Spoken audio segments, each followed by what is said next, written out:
समुद्र रे विराट काय बुड़ा जहाज अधा पोती हो जाइथिबा बेले ऊपर को किछि अंश दिसुछि। बात्या मंथा परे हठात एभली दृश्य सामना को आसीछि। जहाजर किछि भग्नावशेष बाहर को देखा जाउथुबा बेले भितरे केते पोती होई रहिछि ताहा जणा पडु नाही। तेबे केबेरो ए जहाज केउ परिस्थिति रे पोती होइथिला ताहा जणा पड़ी नाही।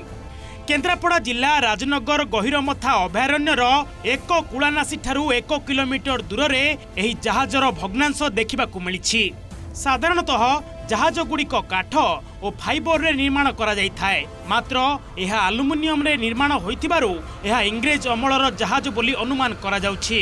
एही जहाज भारतर ना अन्य केउ देशर? यह भितरे कोन आसुथुला, केबे बुड़िला, एने अनेक असमाहित प्रश्न उंकी मारुछि।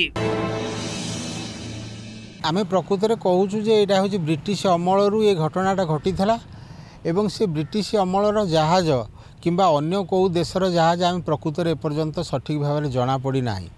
किंतु आमे देखुचु अगरनासीर जो जगार से रही समुद्र पतन जो कमी आसूची से जहाजर भग्नावशेष देखा जाउची एवं अति विपज्जनक भाव से जो भाव में रही माछ फिशिंग करुवा बोट मानक पई विपद एवं जो माने कोस्टगार्ड सिस्टम रे जो माने जंगल को जगुचंती से माने जो बोट जीवासवा करुची से मानक पई मध्य विपद अछि।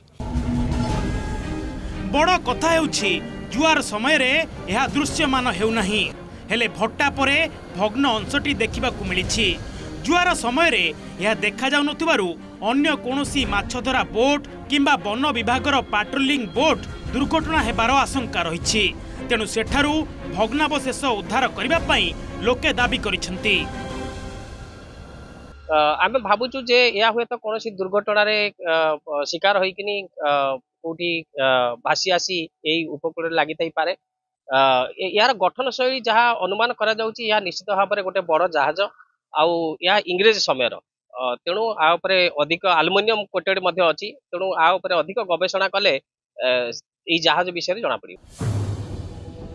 वन विभाग कैमेरा आगरे किछि न कहिथिले मध्य उच्च कर्तृपक्षक दृष्टि गोचर परे कार्यानुष्ठान नेबा कथा कहिछि।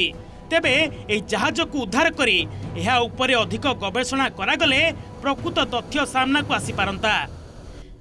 पटामुंडाईरू प्रवीर कुमार नायकଙ୍କ रिपोर्ट ओटीवी।